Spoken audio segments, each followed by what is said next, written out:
नमस्कार दोस्तों, मैं प्रकाश कुमार मंडल आप सबका स्वागत करता हूं हमारे चैनल न्याय संग्राम में। तो आज हम एक बहुत ही दुखद घटना के ऊपर विचार विमर्श करने वाले हैं, जो हाल ही में गुजरात में घटित हुई थी, जिसमें एक लड़का और एक लड़की आपसी सहमति से संबंध में थे और कॉन्सेंट इंटरकोर्स के दौरान लड़की की मृत्यु हो जाती है। तो हम देखेंगे कि भारतीय कानून इस घटना को किस दृष्टिकोण से देखता है और लड़की के माँ बाप किस प्रकार के आरोप लड़के के ऊपर लगा सकते हैं और लड़का अपने आप को किस प्रकार इन आरोपों से भारतीय कानून के तहत अपने आप को बचा सकता है।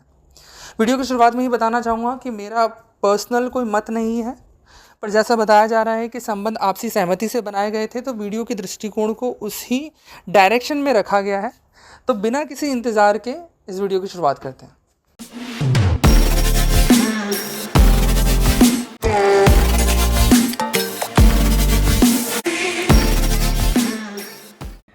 तो दोस्तों, सबसे पहले हम ये जानने की कोशिश करते हैं कि उस वारदात के दिन हुआ क्या था। अगर हम पुलिस रिपोर्ट की माने तो उसके अनुसार लड़का लड़की पहले से ही संबंध में थे, यानी कि उनका ऑलरेडी रिलेशन था। वारदात के दिन उन्होंने एक होटल में चेक इन करा। होटल में चेक इन करने के बाद एज यू नो, तो थोड़े टाइम बाद they have started their consensual intercourse, मतलब उन दोनों में संबंध स्थापित हुआ। दोनों की सहमति थी इस बात को लेके। कुछ वक्त बाद लड़की का वेजाइनल टीयरिंग हो गया, जिस वजह से ब्लीडिंग होने लगी। तो लड़के को लगा कि नॉर्मल है, ऐसा होता है। बट जब और समय बीता तो ब्लीडिंग ज़्यादा होने लगी। अब लड़का बहुत ज़्यादा पैनिक कर गया। बट अब यहाँ से पॉइंट क्रिएट होता है कि वो डर गया, पैनिक कर गया। उसने फिर दिमाग में उसकी चीज़ें आई कि यार, अगर पेरेंट्स को पता चल गया, अगर बाहर किसी को पता चल गया तो कितनी प्रॉब्लम क्रिएट हो जाएगी उनकी फैमिली के लिए, लड़की की फैमिली के लिए। तो उसने ये सारी चीज़ें सोची होगी, मैं ये नहीं कह रहा सोचा ही होगा, सोची होगी, जिस वजह से उसने खुद से ही सॉल्यूशन इसको फिगर आउट करना स्टार्ट कर दिया, जिस वजह से उसको काफ़ी टाइम लगा। कहा जा रहा है रिपोर्ट में कि अराउंड 1.5 घंटे के अराउंड उसे टाइम लगा, बट उसको कोई सॉल्यूशन नहीं मिला। फिर उसने क्या करा, उसने अपने दोस्त को बुलाया। जब उसका दोस्त उसके रूम पे पहुंचा तो उन दोनों ने मिलके लड़की को हॉस्पिटल में एडमिट कराया। हॉस्पिटल में एडमिट करने के कुछ ही समय बाद लड़की की डेथ हो जाती है। राइट, यहाँ तक तो स्टोरी है कि लड़की की डेथ होगी। अब यहाँ पे इतने से पॉइंट से हमको पता चलता है दो चीज़ें जो बहुत ज़रूरी है दिमाग में रखने के लिए, आगे की चीज़ें समझने के लिए। पहली चीज़, लड़के ने कोशिश तो पूरी करी कि लड़की को कुछ ना हो, मतलब उसका जो इंटेंशन था उसको हर्ट करने का नहीं था, उसका इंटेंशन उसको बचाने का था। बट दूसरी चीज़, लड़के ने नेग्लिजेंस भी करा, बिकॉज उसको डायरेक्टली उसे हॉस्पिटल लेके जाना चाहिए था। जब उसको पता था कि उससे ये सिनेरियो, ये सिचुएशन हैंडल नहीं हो सकती, तो उसको डायरेक्टली उसे हॉस्पिटल लेके जाना चाहिए था, जो कि वो नहीं गया। तो यहाँ पे एक सिंपल सा सिनेरियो बनता है, दैट इज़ द नेग्लिजेंस। ये दो चीज़ें आप ध्यान रखिएगा। पहला, उसने हेल्प करने की कोशिश करी, दूसरा नेग्लिजेंस का सिनेरियो बनता है। अब इस सिनेरियो को ध्यान में रखते हुए अगर हम ये बात करें कि अब इंडियन लॉ के हिसाब से लड़के को किस किस चार्जेस का सामना करना पड़ सकता है, तो सबसे पहली चीज़ हमको ये तो पता चल गया कि लड़की की डेथ क्यों हुई थी। लड़की की डेथ हुई थी एक्सेसिव ब्लीडिंग की वजह से, और एक्सेसिव ब्लीडिंग क्यों हुई थी? वेजाइनल टीयरिंग की वजह से। बट यहाँ पे लड़के ने नेग्लिजेंस दिखाया था, जिस वजह से लड़की की डेथ होगी, तो उसको फेस करना पड़ सकता है 304 सेक्शन 304A आईपीसी का, जिसमें सिंपल सा कहा गया है कि अगर किसी की डेथ हो जाती है आपके नेग्लिजेंस की वजह से, तो आपको सज़ा दी जाएगी। इसमें काफ़ी सारे प्रोविज़न हैं कि अगर आपने इंटेंशनली नेग्लिजेंस दिखाई, आप चाहते थे कि वो हर्ट हो जाए, उस केस में आपको सज़ा अलग मिलती है। बट यहाँ पे जैसे कि मैं आपको ऑलरेडी बता चुका हूँ कि लड़का उसकी हेल्प करना चाहता था, तो यहाँ पे 2 से 2.5 साल की सज़ा लड़के को हो सकती है। राइट, बट अगर इन्वेस्टिगेशन में कुछ अलग चीज़ें निकल के आती हैं, जो लड़के ने स्टेटमेंट दी है, अगर उससे कुछ चीज़ें अलग निकल के आती है, या फिर पेरेंट्स ने इसके ऊपर चैलेंज क्रिएट कर दिया कि नहीं, जो संबंध बने थे वो उन दोनों की आपसी सहमति से नहीं थे, तो प्रॉब्लम क्रिएट हो सकती है। राइट, तो जैसा कि मैंने बताया कि अगर पेरेंट्स ने इस चीज़ को चैलेंज करा, तो वो चैलेंज करने के लिए क्या क्या कर सकते हैं।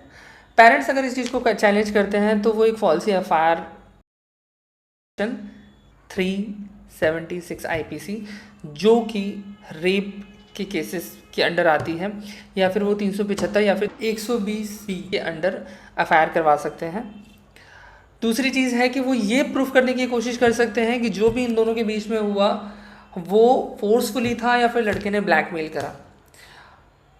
तो इस बुनियाद पे वो पूरी की पूरी इन्वेस्टिगेशन को इन्फ्लुएंस कर सकते हैं। और अगर पेरेंट्स ज़्यादा पावरफुल निकले तो वो आपके एविडेंस जो हैं उनको मैनिपुलेट करने की कोशिश कर सकते हैं या फिर पब्लिक सेंटिमेंट का यूज़ कर सकते हैं आपके ऊपर प्रेशर बनाने के लिए। करेक्ट, यानी कि लड़के के ऊपर प्रेशर बनाने के लिए ये सारी चीज़ें की जा सकती हैं।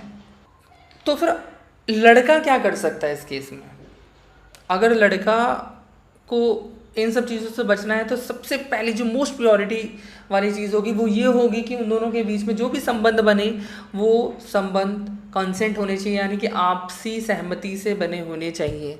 उसको ये चीज़ प्रूफ करनी पड़ेगी, अदरवाइज उसको रेप चार्जेस का सामना करना पड़ सकता है।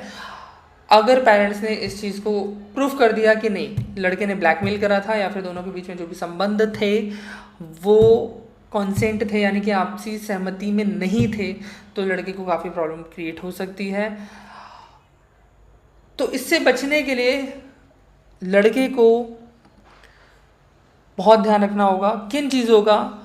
सबसे पहली चीज़, उनके बीच में जो भी चैट्स हुई थी, जो भी मैसेजेस हुए थे, जो भी फ़ोटो शेयरिंग हुई थी, वो सारे के सारे उसके पास होने चाहिए दिखाने के लिए। उसके पास जितने दोस्त हैं जिनको ऑलरेडी उनके रिलेशन के बारे में पता था, उसको उनकी स्टेटमेंट दिलवानी पड़ेगी कि हाँ, आप इनसे पूछ लीजिए कि हम दोनों ऑलरेडी रिलेशन में थे। राइट, ये बहुत ही इम्पॉर्टेंट है कि ये सारे एविडेंसेस रखने पड़ेगा। और जहाँ पे उसने होटल चेक इन करा था वहाँ पे भी जो भी वीडियोग्राफी हुई थी, जो साइन करे थे, वो सारी की सारी चीज़ें अवेलेबल होनी चाहिए, नहीं तो लड़के के लिए बहुत ज़्यादा प्रॉब्लम क्रिएट हो सकती है। उसको एंटिसिपेटरी बेल भी लेनी पड़ सकती है, section 438 CRPC, to avoid wrongful arrest. Otherwise वो अरेस्ट हो जाएगा लड़का, उसको इस सेक्शन के अंडर एंटिसिपेटरी बेल लेनी पड़ेगी। उसको ये पूरा ध्यान रखना पड़ेगा कि जो मेडिकल रिपोर्ट है वो उसके फेवर में आए, यानी कि वहाँ पे किसी भी तरह का फोर्स नहीं दिखना चाहिए कि इंटरकोर्स जो हुआ है वो फोर्सफुली हुआ है। और लड़का पेरेंट्स पे केस भी कर सकता है इस बेसिस पे कि इनके पेरेंट्स पब्लिक प्रेशर बना रहे हैं, फॉल्सी चार्जेस लगा रहे हैं, मेरे को डिफेम करने की कोशिश कर रहे हैं, तो ये सारी चीज़ें भी लड़का कर सकता है। अगर इन सब चीज़ों की बात की जाए तो सबसे इम्पॉर्टेंट जो पार्ट होगा वो होगा आपका पोस्टमार्टम रिपोर्ट। अगर पोस्टमार्टम रिपोर्ट में कुछ भी चीज़ें लड़के के अगेंस्ट आती है, जो कि उसने स्टेटमेंट दिया, अगर किसी भी तरह का फिजिकल स्ट्रगल दिखाई देता है, किसी भी तरह का चोट दिखाई देता है कि हाँ उस टाइम पे उस लड़की को इंजरी हुई थी, या किसी भी तरह की चीज़ें जो उसने जो स्टेटमेंट दी थी उसके अगेंस्ट जाएगी, तो लड़के के लिए बहुत बड़ी प्रॉब्लम क्रिएट हो सकती है। तो उसको इस चीज़ का बहुत ध्यान रखना पड़ेगा कि जो भी पोस्टमार्टम रिपोर्ट है वो उसके फेवर में होनी चाहिए, उसमें किसी भी तरह की टेम्परिंग नहीं होनी चाहिए। अगर वो टेम्परिंग होती है तो लड़के पे बहुत ही ज़्यादा गंभीर आरोप हो सकते हैं, जैसे कि मैं आपको ऑलरेडी बता चुका हूँ कि 375A, 376 और 120B के अंडर उसके ऊपर मुकदमा किया जा सकता है, जो उसको काफ़ी ज़्यादा प्रॉब्लम क्रिएट कर सकता है। मिनिमम 10 साल की सज़ा होगी, और या फिर हो सकता है कि उसको 10 साल की सज़ा और फाइन भी भरना पड़े। राइट, तो फाइनली मैं कुछ एडवाइस देना चाहूँगा। मतलब इस तरह का सिनेरियो कभी होता है तो सबसे पहली चीज़ कि हमको बहुत ही ज़्यादा कोऑपरेट करना चाहिए पुलिस से। जो भी लीगल रिप्रेजेंटेटिव है उनके साथ हमें बहुत ज़्यादा कोऑपरेट रहने की ज़रूरत पड़ेगी। कोई भी चीज़ आपको हाइड नहीं करनी चाहिए। अगर आप सही हैं तो आपको किसी भी चीज़ को हाइड करने की ज़रूरत नहीं है। इस सिनेरियो में हमेशा कोशिश करें कि आप मेडिकल हेल्प लें, खुद से उपचार करने की कोशिश ना करें, क्योंकि उस चीज़ के परिणाम बहुत बुरे हो सकते हैं। और अब अगर ऐसा हो गया है तो ये बहुत ध्यान रखें कि जो भी एविडेंस है वो आप जितना ज़्यादा एविडेंस अपने लिए गैदर कर सकते हैं, ये प्रूफ करने के लिए कि आपके ऊपर जो चार्जेस लगाए गए हैं या फिर पेरेंट्स ने जो भी चार्जेस आपके ऊपर लगाए हैं, फॉल्स एलिगेशंस लगाई हैं, वो गलत हैं, जो एलिगेशंस हैं वो गलत हैं। उसको प्रूफ करने के लिए जैसे कि मैं ऑलरेडी बता चुका हूँ, आपको सारे के सारे एविडेंस रखने पड़ेंगे, चाहे हम टेक्स्ट की बात करें, मैसेजेस की बात करें, फ़ोटोज़ की बात करें, दोस्तों की स्टेटमेंट्स होगी, जहाँ जिस होटल में गए थे वहाँ की फुटेज हो गई, ये सारी चीज़ें बहुत इंपॉर्टेंट होंगी,